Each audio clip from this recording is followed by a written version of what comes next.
What's going on, everybody? It's your boy Burgundy Boss here with another episode of NFL Primetime Recap. And on tonight's episode, we've got the Dallas Cowboys and the Philadelphia Eagles here on Saturday night, NFL Primetime Season Finale Edition.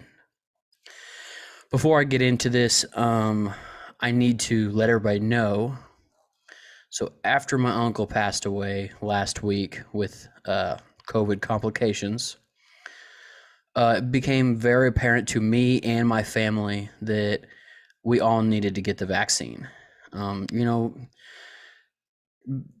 Have your stance on the vaccine. And I don't really like to speak politically on these types of things, but this one is a personal matter to me. Me and my whole family, kids included, went and got our first round of the COVID shot, and it kicked our butts. Man, it's done a number on me this weekend. I feel like crap. My wife feels like crap. She's been in bed since yesterday, but the kids all seem to be feeling just fine. They are chipper as can be. Anyways, that's that. I just wanted to give you all a little update. That's why this video is up today and not yesterday, as it would normally be.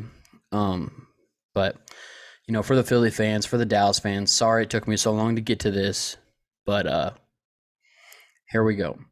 And remember, if you like the content that I'm putting out, hit a like on the video, leave the comments below in the comment section, subscribe to the YouTube channel, and follow me on Twitter at Burgundy Boss Podcast for more.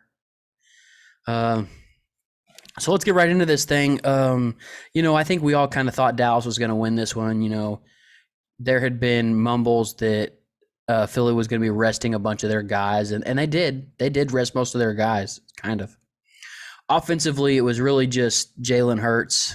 But I mean, they didn't have Miles Sanders. They didn't have some of their studs, and it's not until later in the game that Dallas starts putting in their backups. But I think everybody pretty much thought Dallas was going to win this one. Dallas still had a little something to play for. Philly, they had clinched their playoff spot, and they weren't going to, move up seeding wise. So they're like, we're content with, let's get out of here healthy. With that being said, my players to watch in this game, I had for Philly, I had Devontae Smith, and defensively, I had Josh Sweat.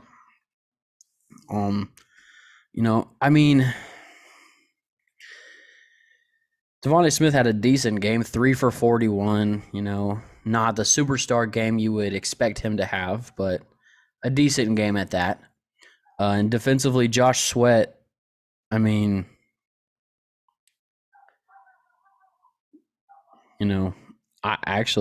looking at it now. I'm not even sure Josh Sweat played. That's probably a major mistake on my part. Anyways, on to the next one. For Dallas, I had Tony Pollard and edge rushers is what I put down. Gregory and Lawrence, those two guys. I felt like if those two guys were able to step up and they were able to force Gardner Minshew to beat them, that Dallas would have a really good shot at winning this one. And we didn't see a lot of Tony Pollard.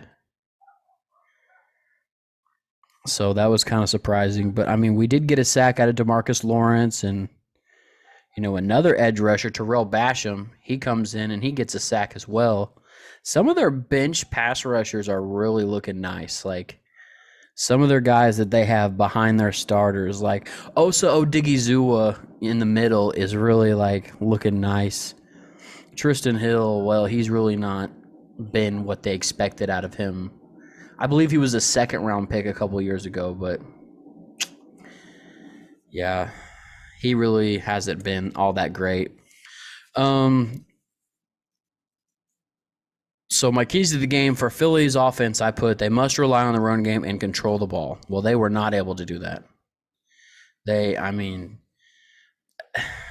tried a little bit to run the ball, but after they got down to start the game, there was no controlling the clock. Like this, it was close. Like into the first, it was 10-7 Dallas. So it was still a reasonable game. But at halftime, at halftime, you're talking 30-17. You can't really run the ball when you're down 30-17 at halftime. You can't. You can't come out in the second half and be like, yeah, we're going to go ahead and just run the clock. Control the ball, keep the ball out of Dak's hands. You can't really do that if you're down 30-17. So, Philly defense, I said they must contain Dak, which they did not do in a major way. They didn't do. I mean, Dak walks out of this thing 21 of 27, 295, and 5 touchdowns. A heck of a game by Dak Prescott. And, I know you guys know that, by this time, I'm a Washington fan, etched in burgundy and gold. But we need a quarterback like Dak Prescott. I'll say it. Some other Washington fans probably won't say it. Get me a quarterback like Dak Prescott. And I understand, there's not a quarterback like Dak Prescott in this draft. There's probably not going to be one available. Unless you want to consider a Deshaun Watson, but, from all accounts that I've been told, he's not a guy that you're going to be able to trade for very easily. And he's not just going to waive his no trade clause to anybody. He's not trying to just do favors for the franchise. He's trying to put himself in a position where he can go somewhere that has good ownership, a good environment, a good culture, and he can put some chips together. So, on to my next point. We got Dallas. The key for Dallas's offense must utilize weapons and beat Philly's scoring. That's what they did. They spread it out. You got Cedric Wilson, who went 5 for 120 and a touch, or 2 touches. I'm sorry. Amari Cooper 5 for 79. CeeDee Lamb 2 for 45. Corey Clement 4 for 22 and a touch. Dalton Schultz 3 for 21 and 2 touches. Dak spread the ball out. He got the guy to several different receivers. You have multiple receivers with multiple touchdowns. Dak was out here doing his thing. Dak was in his bag. And there was a lot of discussion last offseason, should they pay Dak? Should they, just franchise him until he walks? What should they do with Dak Prescott? And Dak Prescott proved to them, you need me because I am your offense. Because when I was gone and I had broke my leg, your offense was trash. You were out there running Ben DiNucci and Garrett Gilbert out there and looked horrible doing it. So, point blank end of story, you need me more than I need you. And even if you do decide to pay me, you're going to pay me big bucks. So, my key for Dallas's defense must force Gardner Minshew to beat them and shut down the run. They did a pretty good job of that in this one. Their leading rusher. Now, Kenneth Gainwell did have a decent game, 12 for 78 and a touch. And Huntley had a nice game, 13 for 51. So, they didn't completely shut it down, but they did a pretty nice job. It was this game really wasn't so much about what the defenses were able to force the offenses to do. This was, I'm Dak Prescott, I'm taking over this game, and there's not much anybody can do about it. And he did. He came out, he diced, he dealed, he made that offense look like it was on fire tonight. Good stuff.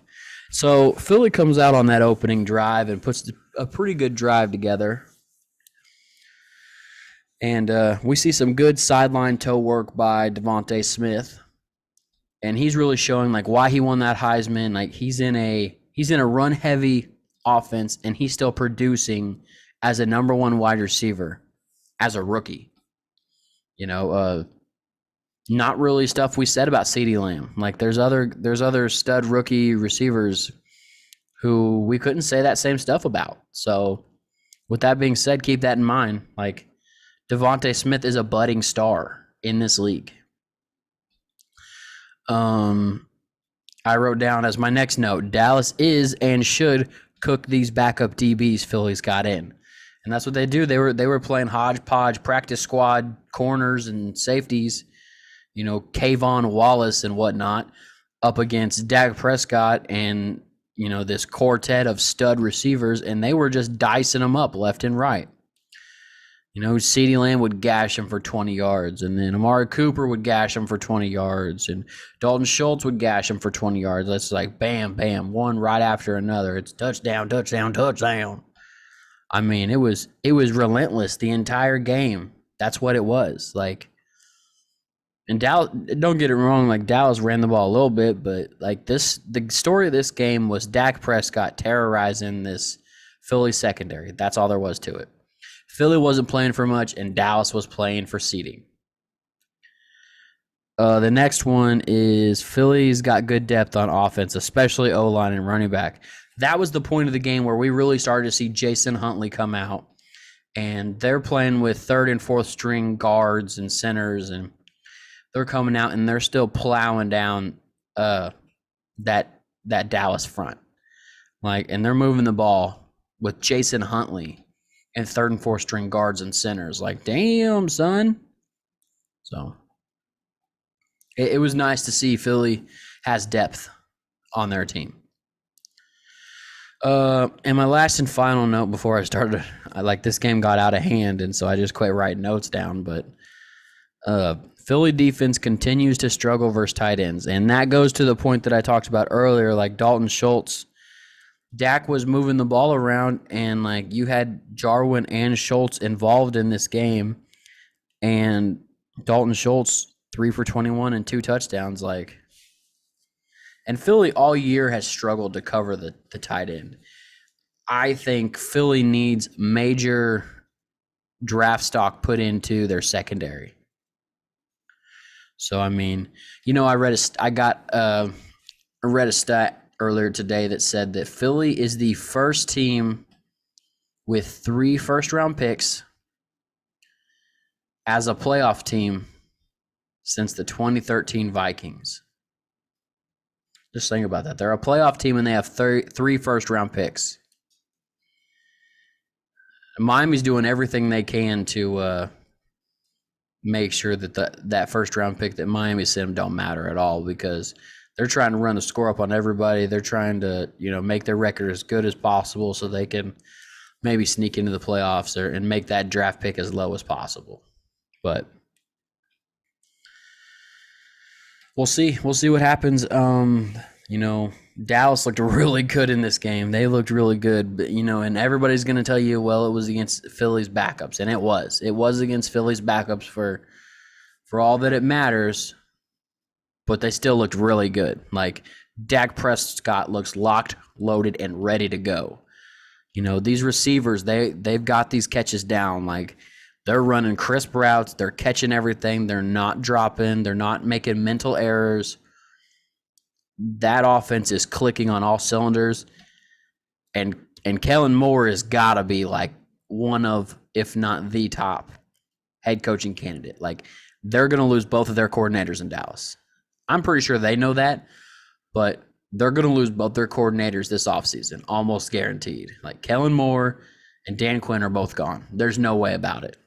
No way about it, because as good as that football team is playing right now, you got to bet that they're going to lose both those guys, because both those guys have coached really well this year. So even though they're Dallas Cowboys, kudos to them. Good job, and I'm excited to see what screw up they put in their place. Until next time, this is your guy, Burgundy Boss, here with another episode of the Burgundy Boss Podcast, NFL Primetime Recap Edition, Season Finale Edition.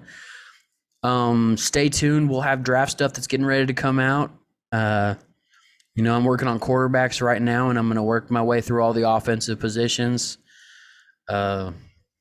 If you like the content that I'm putting out right now, like the video, comment below, leave your thoughts and suggestions and random facts below in the comment section. But more importantly, like the video, subscribe to the YouTube channel, come follow me on Twitter.